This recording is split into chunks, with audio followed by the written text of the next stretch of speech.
Guys, I wrote a new song for you. Partner!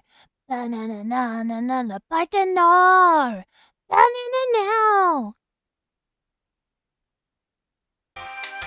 Hello, my darlings! And no, that was not the cover.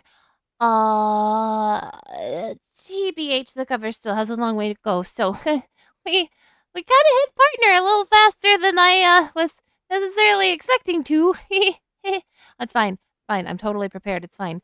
You heard that right, boys, girls, and bees, and everybody above and beyond.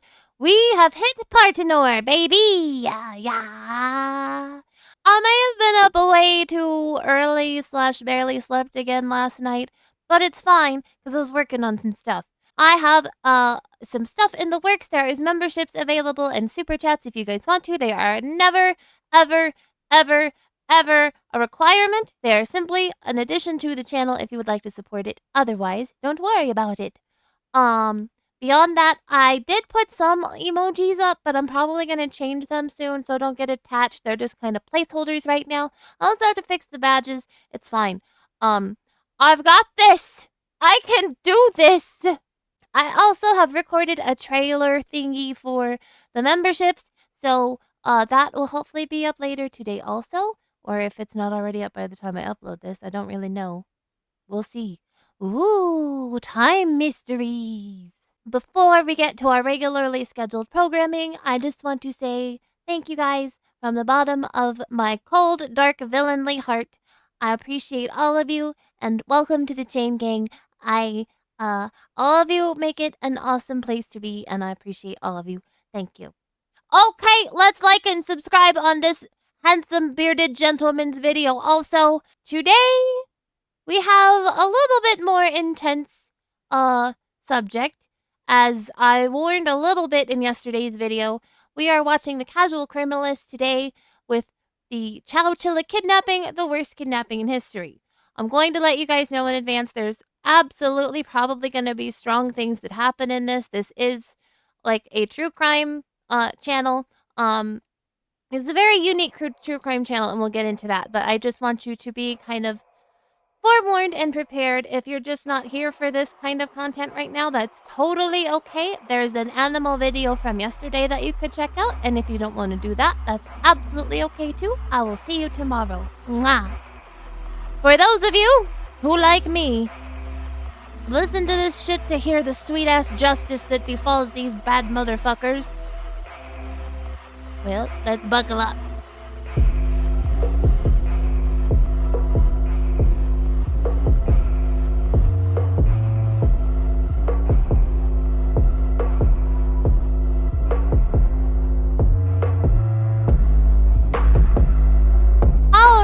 Simon, let's go! Hello, everybody. Welcome back to another episode of the CasualCriminalist. As always, I'm your host, Simon. Welcome. I'm here. Hi, One of my Simon. writers in this case, Matt. Thank you, Matt. Matt G. This is Matt Randa is today's writer. So I give them the surname initial, like you're at school. This is all about the 1976 Chowchilla kidnapping. So let's jump in, shall we? I'm gonna be honest. I don't know if I've heard of this case at all. Let's see, how old is this video? It's from 2 days ago, so this is fairly new. I'm not the most up-to-date with some... I don't know, we'll fucking figure it out.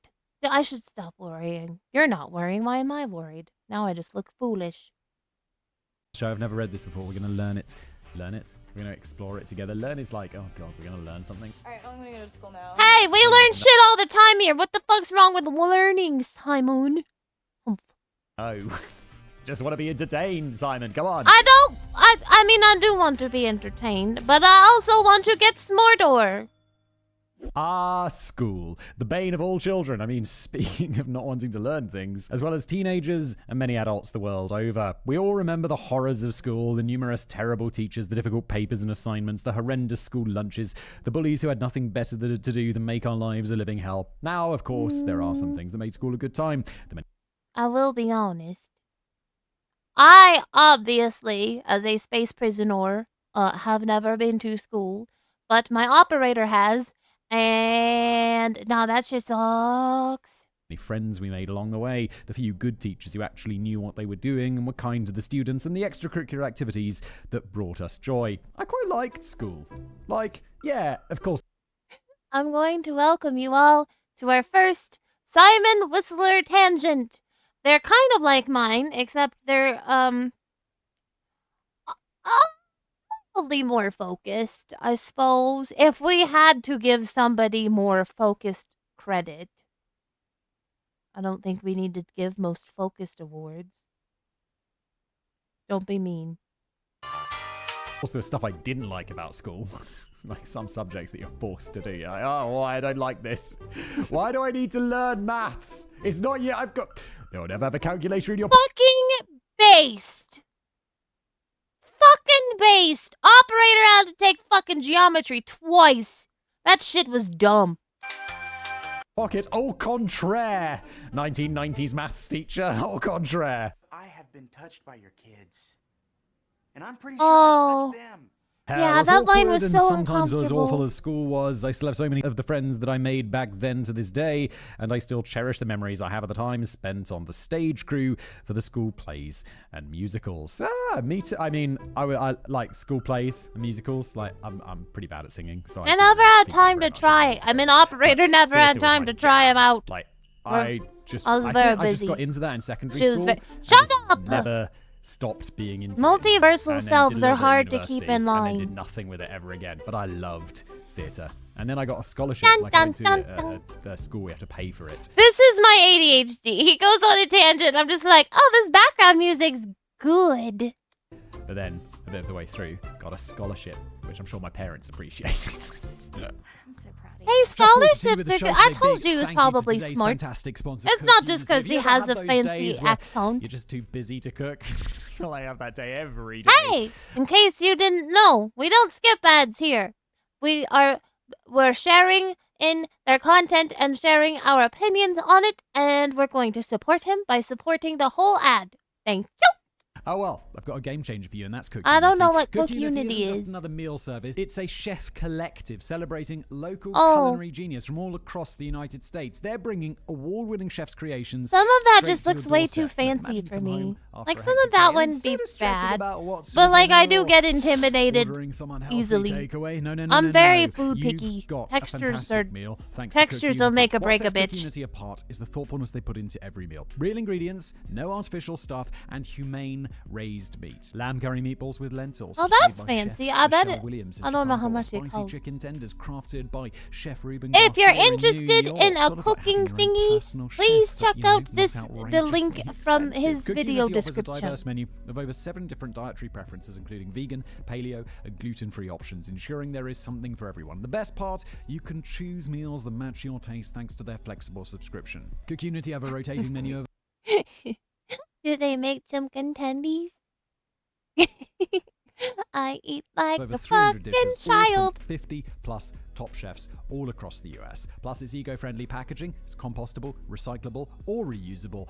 Cook Unity cares about the planet. Fancy. And the best part, you can pause, skip weeks, or cancel anytime. So, go to cookunity.com The music's kinda sexy. criminalist50 or click the link in the description below and use my code criminalist50 to get a whopping 50% off your first order. So, level up your dining experience with Cook 50% Unity off and of your back to first today's order. episode. Holy shit. However, there is certainly one thing we can all remember about school, and that's the school bus. Beep, The beep. large and long yellow vehicle that came for us every single morning to ferry to our I respective hated learning the institutions. fucking bus. And of course, pissed Operator off all hated the drivers fucking at every bus. I'm gonna stop get with it their right. stop signs and flashing stoplights. Yeah, no, we don't have that in the So UK. We don't- professional. like, I've been on an American school bus.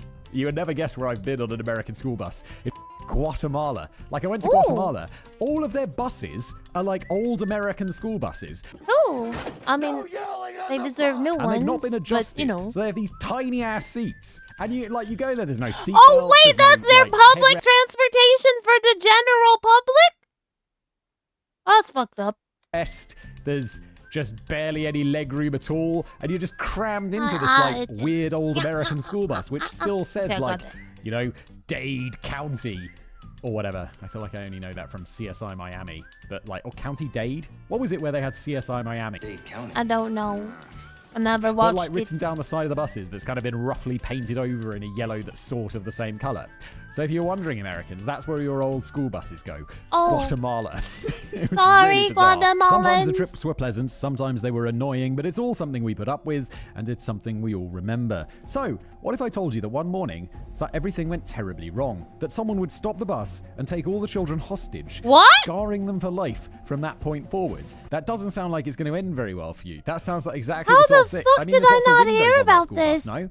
Aren't SWAT going to arrive? They and be kidnapped like, the whole bus? Why? Are you speedrunning felonies, you dumb fucks? Jesus. do it like in the movies. If you got a clear shot, take it. And then someone's like, I have the shot. And then the shooter's like taken out. And that's the end of it. And that's not the end of it because we got like 9 more pages to go. But let's see what happens, shall we? Do you guys know this one? I've never heard of the Chowchilla kidnapping. I heard Chowchilla and I was like, oh, like Chihuahua? Puppy. Or like, it sounds like Mexican. Well, everyone, that's the exact situation that we're here to discuss today, when in the summer of 1976, the lives of an entire bus full of children and the bus driver were changed forever when they were all taken prisoner by a group of vile men, all for the sake of money and enjoyment. Wait. What? It's like, I understand crime. Like, because crime pays. Like, if you're like, yeah, I'm going to do some crime, what are you going to do? I'm going to kidnap a bus full of school children. And it's like, why are you doing that? Well, money. And if the answer's enjoyment, then it's like, that's way more Get up. off the planet. It's dumb. You're kidnapping You're not children. needed. But like, it's way more up if you enjoy that. Yeah. Oh. Rather than just being like, no, I'm in it for the money. I still It's like, I'm in haven't it for the seen that money. movie And, just like I that, know. just like I it. think of him as It's an Batman. incident I'm that not put an ready entire for town into a Batman state to of be a panic psycho and murderer. fury that had them fearing for the lives of the vanished children and driver, and the extreme anger they felt towards the men who did this terrible thing. Does it turn out all right, or do we have another tragedy on our hands? Hands stained with the blood of a bus full of innocent kids. I feel that if that was the case, if in 1976 an entire bus of school children was murdered, I feel like I would know I would about, I know it fucking was a long think time so. ago. What was that, like 50 years ago? But still, like, you've heard of I other still things feel that like would happened be back something- then. Like, you know about, Jim Jones and the People's Holy Temple. shit. And, what's that one with Timothy McVeigh, who blew up that building? Oklahoma bombing. Oh, It's like, these are big that was casualty in the events. 90s or the Like, 80s, wasn't it? I'm you're pretty just sure it was like the 90s. Madrid train bombing and stuff. No, it didn't happen in my country, but it was big news. It's a big part of history. Well, that's what we're here today to discuss as we talk about what is believed to be the single biggest kidnapping in United States history. As the darkness, well, if it was the biggest mass murder in well, no, it wouldn't be, would it? So, I still don't know the answer. As the darkness begins... Okay. I'm just gonna one more time warn you. Guys, from here on out, it's probably gonna get a little bit dark, so buckle the fuck up. Get your blankies and your snacks, and it's gonna be okay. We're gonna hug each other through it, and we're gonna learn more about history and the world, even if it is not always the prettiest part of the world in the histories. Creeping in on us again, join me as we discuss the insane case of the 1976 Chowchilla bus kidnapping. Bus ride of fear. I'm really proud of myself. This is an aside, but I remembered to myself, I believe he reads the title change. I shouldn't read that because it will be redundant. And then he did. And well, I was proud of me. Screw you. It was just a normal day in the summer of 1976, though that always just seems to be the case, doesn't it? We go about our lives, keep to our routines, and without the worry that something Where does it unexpected or, happen? God forbid, You said the United terrible States, is about but- to happen. This was the case for one 55-year-old Frank Edward Ed Ray. Just a No, normal bus driver Ed! going about his day. Just another day on the job. He loved to work. He I'm was gonna be honest. I would feel safe with Ed as my bus driver. Let's get back to Ed. He looks, I don't know. Ed looks pretty tough. Ed would keep you safe or do his best. Oh, I'm so worried about this. He was happiest when he was Boise. busiest, whether it was on his ranch doing hard outdoor work or Ranch. driving around the young ones of the town in his big yellow school bus, enjoying what he considered to be his downtime. Ed was very patient, a caring man, and more than anything, he loved kids, hence why he took the job as a bus driver. It was Thursday, July the 15th, 1976, in Chowchilla, California, and Ed had pulled up to a summer California? camp, opening the door for his little passengers. That day, 26 students of Dairyland Elementary Oh, School, no. all between ages of 5 and 14, had spent a wonderful day at the Chowchilla Fairgrounds swimming pool for a summer class trip. It sounds like a great time for the kids, having fun with their friends and splashing around in a large pool together on a hot, sunny day. It's the type of day we all experienced at least once, a day to remember from our childhood. I don't really remember anything like that. I guess I could if I tried, but it's not like there's one amazing day from my childhood where we went on this amazing... We went on some cool school trips, but it's like none of them particularly stick out as, that was the one. I don't mean to differ, because your beard is beautiful. But also... No, I did remember, like, one trip in the end of elementary school where they took us all to, a water park. That was pretty cool. We didn't have to learn anything, just, about sunblock. All the wasted years. Oh, Sadly, this day would Squiddy. stay with these kids forever for an entirely different and traumatizing reason. The parents of the children, I 19 don't like girls that, and 7 boys, waited patiently for the bus, waiting for their kids to come home, all smiles, all laughs, happy with their day, and excited to tell their parents what they've been up to. Only the There's bus so much never trauma arrived. involved with Minutes this. became hours, and the bus Like, was nowhere to be obviously the seen. children and the parents bus began to driver, but panic, even the and police were parents, called. like, Teams were set up. The search you was trust- well and truly on. The bad When you put your kid on the school bus, you trust that they're gonna come back off of it in the afternoon, news broke into the media, and soon the whole country was invested in the story of an entire bus full of children gone missing. The entire nation was scared, everyone thinking of the children and the driver. But exactly what had happened? Oh, I see. For some reason, I talked about the sniper at the beginning, like taking out the person. I didn't realize that they were literally just going to drive the bus away. I have the shot. I assumed He it would be a believed. situation of, everyone get on the ground, stop the bus! He believed so Because- much. They just got on the bus and drove it away? That's nuts. At around 4 p.m. that afternoon, the school bus was driving along a country road in Madia County. Ed drove along without a worry in the world, and the children were talking and laughing, still buzzing after their day at the pool. Out of nowhere, a white 1971 Dodge van drove up and stopped in the middle of the road, blocking it. Ed hit the brakes, bringing the bus to a screeching halt. Confused and infuriated, Oh, no. Ed exited the bus, fully intending to confront the driver of the van. Whoa! Stock footage! Calm down, though. This guy's scary. I don't like it. Know what the hell they were doing. But then Ed came to a stop, and fear clamped its hand around Ed's heart. 3 men, dressed in overalls, their heads covered in nylon stockings, emerged from the van, their hands gripping sawed-off shotguns. One of the men held Ed at gunpoint and forced him and the kids back in the bus. Jodie Heffington was just 10 years old at the time of the kidnapping, and years later, this year in fact, she Poor recounted Ed. the events on the show 48 Hours for an interview. I'm going to guess that this year is 2023, not 2024 when I'm actually recording this, because I am so... I think I genuinely have about 150,000 words worth of Casual Criminalist episodes that have been written for me, and I'm just slowly chewing my way through because I'm so behind. That's exhausting, being this vigilant. I am gonna be honest. I'm also way further behind in recording like anything than I'd like to be. Oh, I feel this so much. Oh, I feel it in my heart. It hurts. Kind of daunting. That's like 2 long books worth of Casual Criminalist. It's so just much sitting in my- editing too. Like use a this, project it's management like tool half called of it's Trello, just sitting recording there waiting for me to because read the through. dogs And are it's like, so I look forward to it. Like, genuinely. like the dogs get so excitable, and it's so hard to get them to calm down and just like let me have quiet for a little bit. But it's also so much editing. Holy shit. Like, this is some of the most fun stuff that it's obviously not fun. We're talking about a bus full of school children being kidnapped. But just sorry. being able to read this stuff as a job and like talk about it, it's pretty good. The quote goes, and this man came up with a stocking over his head with a gun and said, open the door. I've never been around guns. You only see bad guys in the movies with stockings on, so I know it wasn't good. He held a shotgun to my stomach. Oh my I thought he was God. going to shoot me. She was 10. ends. Oh With Ed my and the kids God, frozen you in poor fear, the first man baby. got behind the wheel. The third man returned to the van and prepared to follow behind the hijacked bus. Amid the sound of crying children, the kidnappers drove the bus to Berenda Slough, a shallow, dried-out branch of the Chowchilla River surrounded by bamboo I and really tall hope brush. no one got There, hurt they here. ordered Ed and the children off the bus before they ditched and hid the yellow vehicle.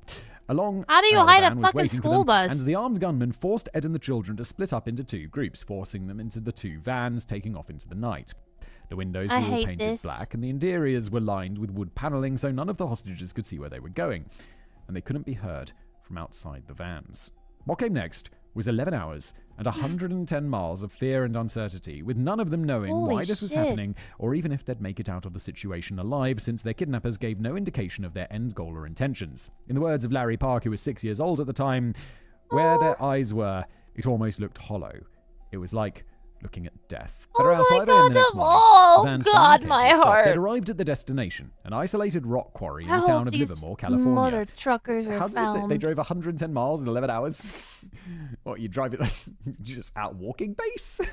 The armed gunman then forced Ed and the children to climb out of the I'm vans not great one by at one. math, but 110 miles in 11 hours is not good. Stop. Don't you comment it. I get it. I'm not good at math. I don't need you to remind me.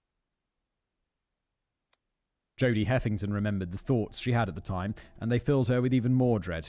They'd take the next kid out, and they'd close the doors. But when they open the doors, you don't see them. Oh, I thought they God. were basically killing us. one at a Oh, time. God. Look, you're how old? Like, super young. Oh, it doesn't say. But let's say she was 10 years old or whatever. You could think that as a 10-year-old. As an adult, I think I'd be like, well, they're not just killing us randomly. They obviously want something. It's 3 dudes. It's not just one. Bro, but I don't even know if you can say that as an adult that you would think that. I think that's awfully presumptuous. You don't know what's happening. Your fear is at an all-time high, and all you know is the people that you were with are no longer there. They went out and they're gone. I don't know. These kids seem fine to me. Psycho, and they've got the Not to masks on disagree, over their Simon. I'm faces. sorry. So it's like Your- they don't want to Your beard kill is us, lovely, but 'cause come on otherwise now. they'd just be like showing us their faces and then they'd kill us. So that's a good sign. But even still, I'll be like, oh, you're gonna kill me.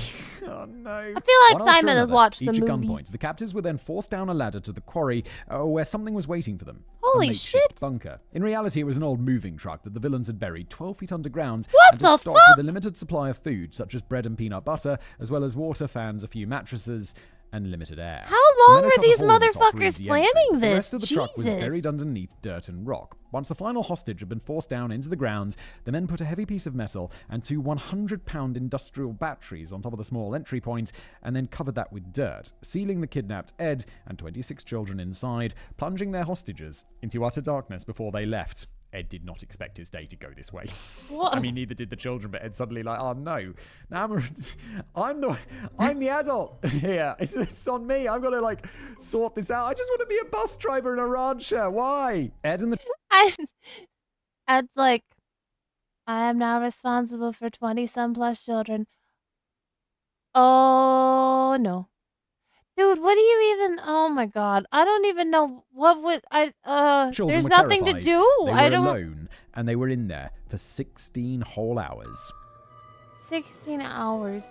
Jesus. escaping the dark. That's so So, scary. what do we have here? We have a completely sealed up moving truck buried underground, filled with an older man and 26 children, all crammed together and buried alive with a gradually depleting air supply and total darkness. If that isn't the very definition of ligophobia and claustrophobia, I don't know what is. I don't even know what ligophobia is. Let's look it up. I don't either. Ligophobia. Fear of the dark. Okay, there you go. That's ligophobia for you. Learn something new. Unfortunately, our genius kidnappers didn't really think things That's through so with fucked regards to up. their little makeshift bunker. The fans inside the truck stopped working almost instantly. The roof was quickly starting to cave in under the weight of the dirt, metal, and batteries, Stupid. and the air supply, which had been very limited from the get-go, was depleting moment by moment with the screaming Oh and my crying of the God. panicked children. Normally, Oh this my is where God. things would end This is tragically, a with the fucking death of all nightmare. trapped within the truck. Thankfully, however, there were 2 certified legends in that makeshift cell. Ed! Ray, and Let's 14 go, Eddie Michael Wilson. boy! Ed knew that he had to help the kids. He Ed's was a the adult, fucking and stud. they were his charges, his kids, and he had to get them out of there. Michael was one of the oldest of the children, and he was as determined to save himself and the other kids as Ed was. So Yeah. together, they got to work. They rallied the rest of the children, calmed them down. I'd and then give began them to a work buddy together to cop get out show. of there. Jennifer Brown Hyde, who was 9 at the time of the incident, recalls what Ed and Michael told them at the time. If we are going to die... I have to say, I'm always so comforted when they have a quote from a kid because I'm like, okay, at least this kid makes it out. At least that kid makes it out. Okay. We're going to die trying to get out of here. Pretty soon, the captives made a discovery. By stacking up all the mattresses inside the truck, they were able to reach the ceiling. Then Michael and Ed climbed up, and using a piece of wood they found inside the truck, they tried to wedge it into the opening of the ceiling. Smart it took them babies. hours, but they managed to do it. Yes, Finally managed to yes. lift the metal cover and the batteries out of the way, and from there, Michael started to dig. To quote Larry Park, he dug until he was exhausted, and then he kept on digging. There was no quit in him. Hour after hour, Michael continued to dig, determined to save not only himself, but Ed and the other children as well. Then finally, after 16 hours had passed since their imprisonment began, the dirt gave way and light poured into the truck.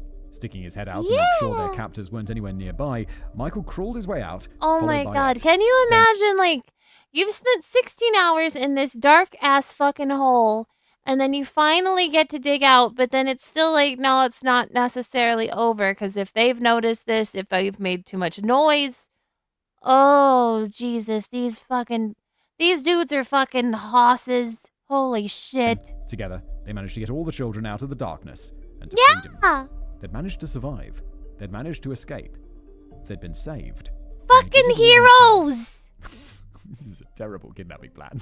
It's like quite elaborate, but also like, really, they just managed to escape from your trap. You're not wrong. Used a padlock or something, like literally anything to keep them in there, other than like weight. Moving as quickly as possible. Well, even then, you'd want some way for them to and told breathe. the shocked guards what had happened. To say the guards were flabbergasted was an understatement. Yeah, no. It's like, yeah, there were 30 kids buried in a truck here. You'd be like, you what? Excuse me, come again? Boss? The live burial of almost 30 kidnapped people had happened right under their noses, not exactly something that occurs every day. The police were called, and pretty soon, the quarry was filled with police officers. Ed and all the children were taken in and brought to the closest facility in the area for safekeeping. Not douche, sorry, the kidnappers are douchebags. Ed's a fucking hero. There they were questioned for hours on end, asked about what had happened to them. We stand asked about Ed the men who here. had done this, and only after the police were satisfied that they'd gotten enough information were all of the hostages finally allowed to return home. I can only imagine the relief and the joy. I that know washed the over cops every have single to get their information and they need to get it fresh, but it's always so sad when you hear, like, this kid just went through this horribly traumatic thing, and then they had to talk to the cops for many, many hours, but then they were allowed to go. Oh, for fuck's sake. As they saw their children once more. For more than a day, they'd been held hostage. For almost 28 hours, all those parents thought that there was a chance that they'd never get to see their children again, to hug them, to kiss them, so to tell them they scary. loved them. And now they had that chance, and their children were welcomed home with open arms. Oh, I wouldn't stop crying. The horror that had the entire town and every parent of Chowchilla in a stranglehold. Just the buckets. Buckets for Almost. days. 3 idiots. So, Dum would you look at us? dum. I'm in a story involving kids on the channel that doesn't... It's, I believe, becoming my favorite time of the true crime thing, in which we get to make fun of the asshole criminals. Buckle up, kids! Let's get your roasters. In bloodshed, yes, it's very nice. I'm happy. This is why This I haven't is heard of really it, because it cool, was just a yeah. bungled kidnapping that I went do wrong, like that and they nobody got escaped. hurt. And that's nice.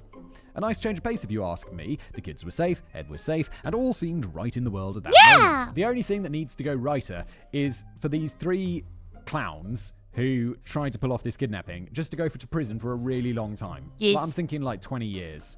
15, 20 years seems about It's right. gotta for this. be a There while, is, though, yeah. one thing yet to be solved. Who the did this? Who were the 3 bastards who started this whole mess and sent the whole town into a tailspin of fear and worry? Bastards. The short answers. I'm sorry, a bunch I'm of trying to idiots. resist, but Now, it's first hard. of all, let's talk about what their plan had been. After they buried Ed and the children, the 3 men had plans on waiting until dark before they would phone the Chowchilla Police Department with their demands. A ransom of $5 million, equivalent to $25.7 million in 2023, for the safe return of Ed and the children. A heavy chunk of change, but we'll get into it in a moment about why that was insanely dumb of them.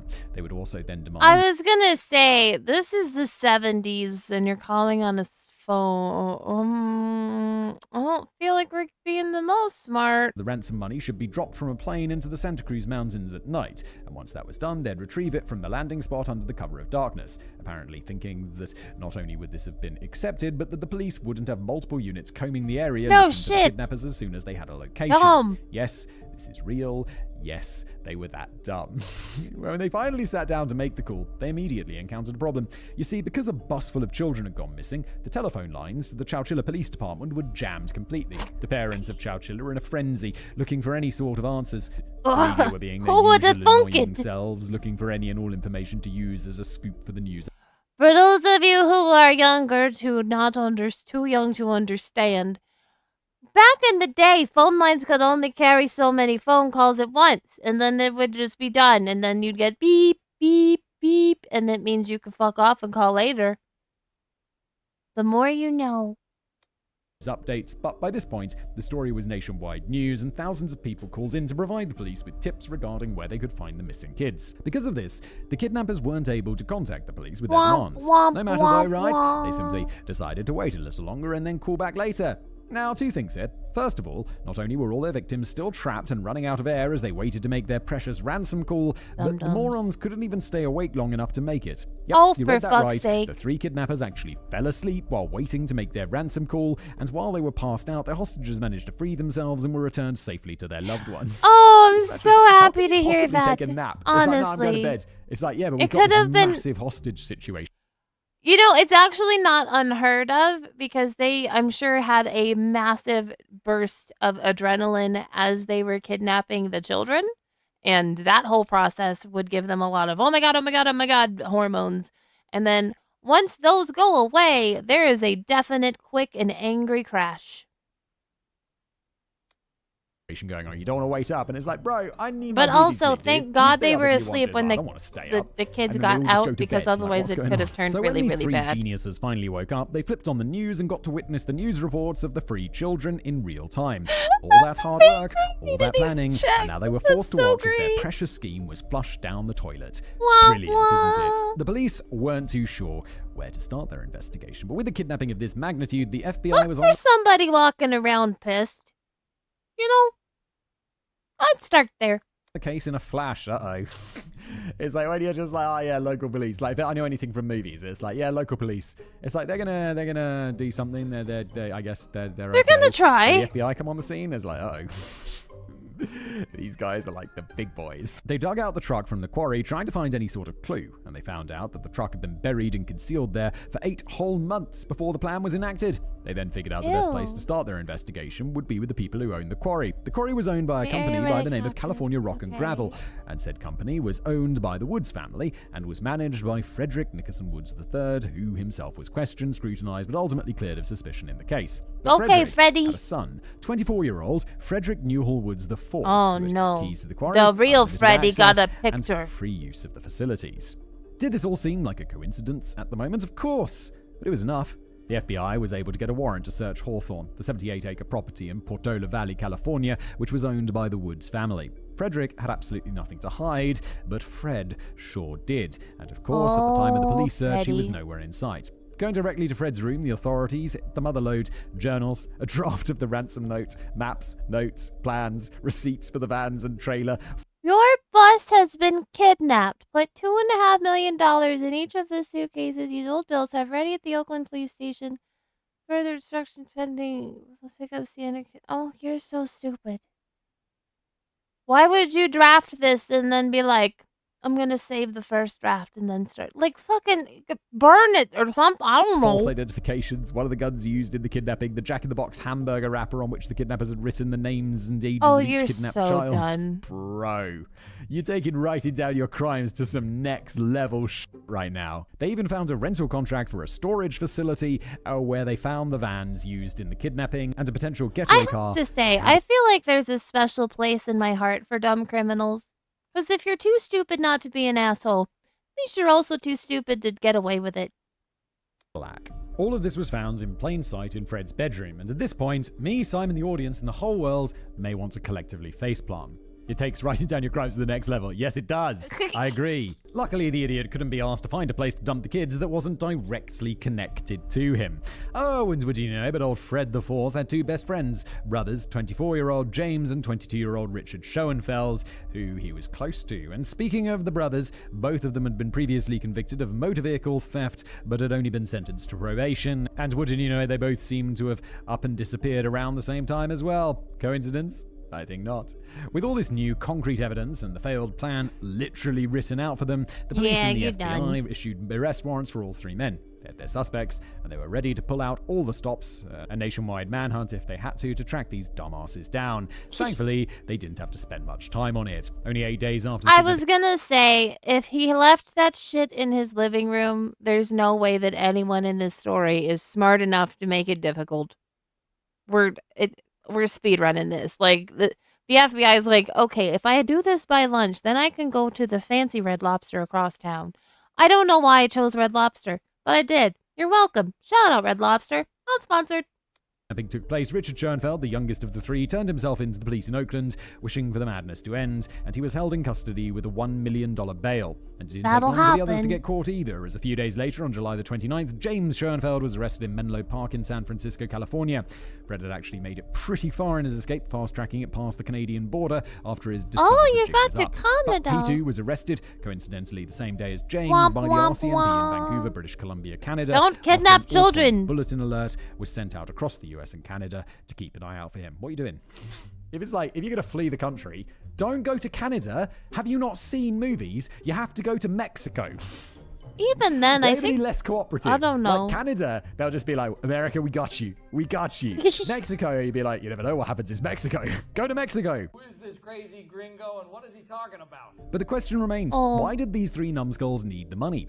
Why did they do this? We touched on Fred and his family before, but James and Richard also came from a very rich and influential family, since they were the sons of a wealthy podiatrist. Is a podiatrist a foot doctor? Look up. I think Oh, it's a foot yeah. doctor. podiatrist is foots and head is children. I'm stuck on a part here, a detail that we haven't touched on yet, and there's still like 8 minutes left in the video, but also I'm still concerned. Where does the enjoyment part come in? Like, thankfully no children were harmed or hurt, aside from, like, I mean, obviously they were harmed mentally. That's traumatic, and they have some scarring from that. But, like, in the way that has happened in other cases, if you follow my drift, was that part? I'm concerned that, like, somewhere this enjoyment theory came up, because I'm pushing play now. Podiatrist, medical professional dedicated to the treatment of disorders of the foot. There you go. Oh, duh. Big brain. They had money, real legit family money. So why? Simply, they just wanted more money. That's right, these three bumbling buffoons had screwed themselves over, done all of this for nothing, and What dragged themselves and their assholes? families through the mud, all for greed, misplaced, Fuck and them. unearned But, greed like, from the families of the filthy kids were rich. When asked about terrified. why he did what he did and why they specifically targeted a bus full of kids, James didn't hold back to quote, "We needed multiple victims to get multiple millions, and we picked children because they are precious. The state would be willing to pay ransom for going them, to and hell. They don't fight back. They're vulnerable. They will mind." Absolute idiots. I mean, Monsters. yes, I agree. These guys are idiots. They're terrible at crimes. However, there's a fair point there, isn't it? Like, kids are more precious, and they don't fight back, or at least if they do, they're small. You're making So a it's gonna weird be point easier here, to keep them in Simon. mind. That's not bad logic. Everybody, It's just that the look rest at the of crime beard. was horrifically bungled and shit. Trial and aftermath. All three men were kept in I custody for love months awaiting their me some trial. I'm not gonna lie, there's certain trial cases that I've watched like they were a fucking football game, baby. I don't know, I really like the art of argument. I'm not trial, good but at where it, exactly but I would like their trial take place? It was believed, and rightfully so I'd say, that there'd be no chance of a fair and unbiased trial should Woods and the Schoenfelds be tried in Chowchilla. It wasn't until November that it was decided that the trial for the three would be moved out of Madera County, and that Alameda County, which is 150 miles away, would host the case. However, they might as well have not bothered. On July the 25th, 1977, a year after the kidnapping took place, Fred Woods, Richard Schoenfeld, and James Schoenfeld all stood before a judge. The mountain of evidence was as tall as Everest, and they knew that their goose was cooked no matter what sort of defense they pulled out of their ass. And so, they they didn't guilty bother at plea? all. All three Yep. men pled guilty to 27 counts Makes of kidnapping sense. for ransom, with 18 other charges of robbery being dropped in exchange. Now for the sentencing, and this is where it got a little bit muggy. Both the kidnapping and robbery charges, along with No. They kidnapped an entire bus full of children and the bus driver. Please tell me we didn't go easy on them because they pled. I don't care that they pled. It's great that you can admit that you did it. you still need to take some time out from society and really think about it. With additional charges of bodily harm, would have landed all 3 men in prison for the rest of their lives without the chance of parole. However, given that they pled guilty to the kidnapping, the robbery charges were dropped, and Woods and the Schoenfelds were all sentenced to life in prison, but with the possibility of parole. So, what does that mean? It meant that every year or two, these morons were up for parole, and with each and every hearing, the victims had to be brought to hear it, to testify again, and each time to relive the horror of the event that had scarred their lives. So from childhood until that... I honestly, there's just no good outcome here. Because, like, they very well could have killed them. Like, they would have killed them had they not found a way out. They all would have suffocated. But if the parole board is able to find that, well, no, things have changed, but then you have these poor victims being dragged through this all over again. I don't know. Comment below, guys. I can't come to a conclusion on how I feel about this. I mean, not that anybody asked me, but I asked me.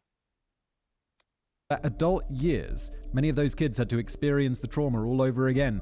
Joel Klinger, an assistant district attorney for Alameda County, told 48 Hours, quote, "Every time one of the kidnappers came up for parole, it triggered their fears and traumas." I can't even imagine. The events of the kidnapping, regardless of the parole hearings, changed the lives of all those children. Nearly each and every one of them was affected negatively by what happened to them, and no amount of therapy would make it all just go away. Yeah, From nightmares no, about kidnapping and death to lifelong don't panic. get me wrong. If you have experienced something traumatic, frightening, upsetting, anything, please seek out help. You deserve to live a better life and not feel all that negativity all the time. Therapy is a great tool, and I fully support it.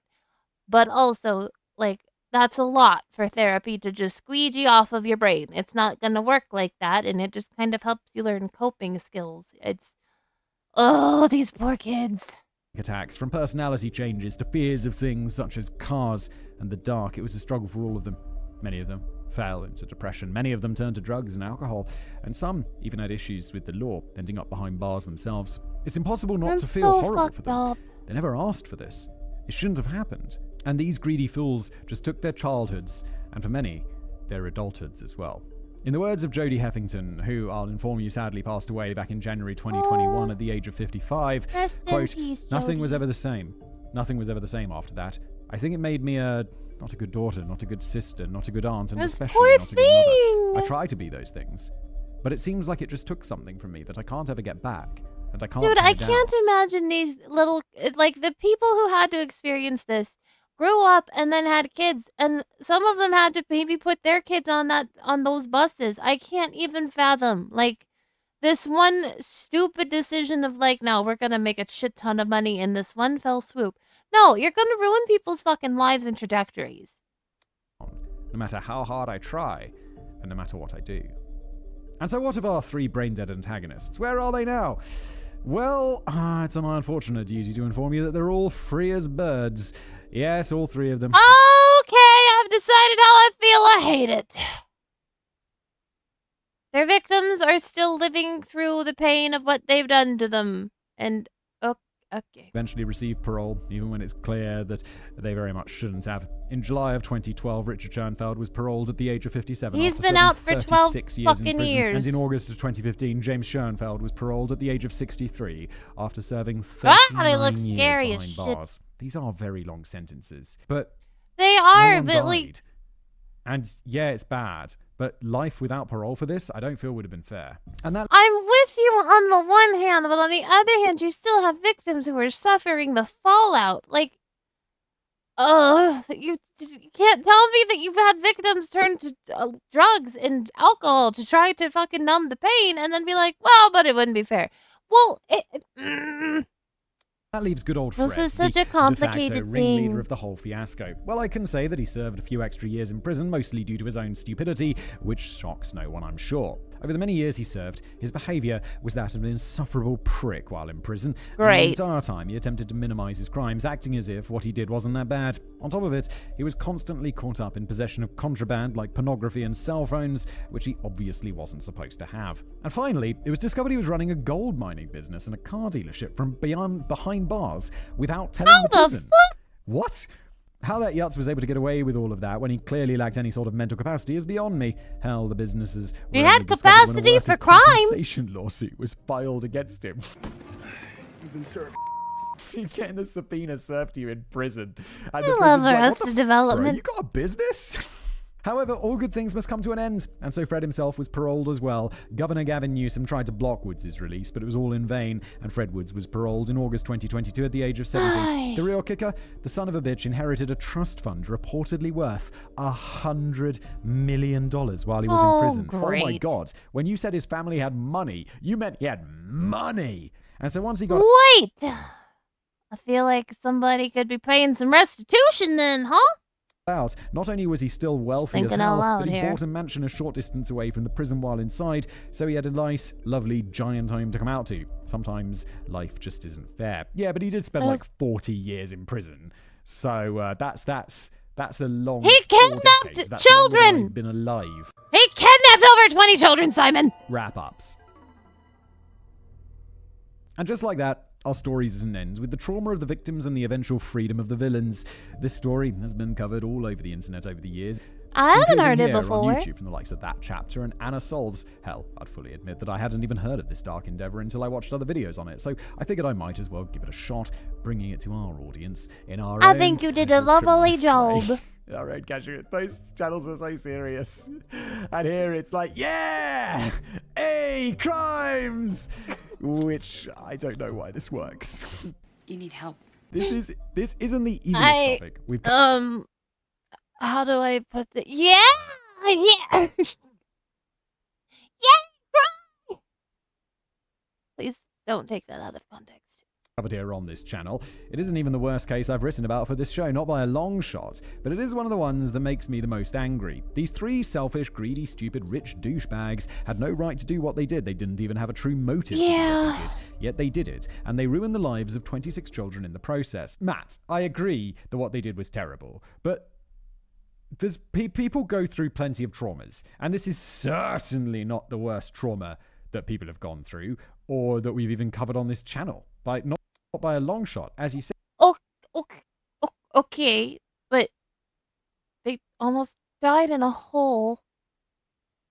They almost died in a truck that was buried. Listen, we love Simon, but we don't always subscribe to the whole message. Said, and I don't think that these Again, guys should have died in prison. For this. I'm undecided I feel the sentences they got on were their prison quite sentences. fair, if not long. None of them were killed in this ridiculous plot, but their innocence, It their sense of just joy, happiness, and freedom feels were stripped away incredibly from them in the hard most to be vicious like, way yeah, I possible. guess they And can again, get out this and go feels a live in bit a mansion sleepy. while It's these a bit poor like kids Stephen are Paul like 26 of still them. If I was struggling. one of these people, I'd be like, I don't know, I'd rather speak for myself. I'd be like, no, it was bad, it was traumatic, but I'm sure some of them went on to have like relatively normal and happy lives, no? I They don't weren't all know. ruined. With that said, though, I want You're to the end this one video with a bit behind it. investigating. For that, Well, I wish Matt to look is. back at Ed Ray. This man was just a hard worker, Ed! a mother of children, Our and not once did hero! he give up on saving them, and not once did he believe that he couldn't get them home safe. Yeah, and between Ed! himself and Michael, they managed to do it. Because of his bravery and his heroism, he was awarded a California school employee. Wait, why does that guy look so weird? Like, Ed looks fine and normal in this picture, but the dude next to him, why are you looking at him that hard, dude? Calm down. Employees Association citation for outstanding community service, was hailed as a hero in Chowchilla, and he and the children were even given a parade in their honor afterwards. Ed passed away at the ripe old age of 91 on May the 17th, 2012, but before he died, he would receive regular visits from the children Rest he saved well, that day, Ed. each of them expressing their love You've and gratitude done a for the man wonderful who thing. gave them another chance to live. Then, in 2015, 3 years after his passing, the Sport and Leisure Park in Chowchilla was renamed to the Edward Ray Park, and every February 26th was declared Edward Ray Day in Chowchilla. Yeah, Ed. May Ed rest in peace like the legend he was. May the children who Fuck still yeah. live today find some form of peace in the time that they had left. And may those who have passed on find peace they so desperately craved. And that is where we end today's relatively short episode of the Casual Criminalist. Thank you for being here. If you enjoyed this show, please leave us a review or a rating on Spotify Yeah. or the podcast. If you're watching on YouTube, smash that like button, subscribe, and I'll see you next time. Rest assured, I've already liked and subscribed. Alright guys, that was the story of the Chowchilla kidnappings by the Casual Criminalist. Again, the original video will be linked below. Please check it out and support the original content creators. Also linked below is my Twitter, my Discord, and memberships. Thank you guys once again so much for the support. If you want to check out the memberships, they are linked below also. And have a wonderful day. I will see you tomorrow. Bye!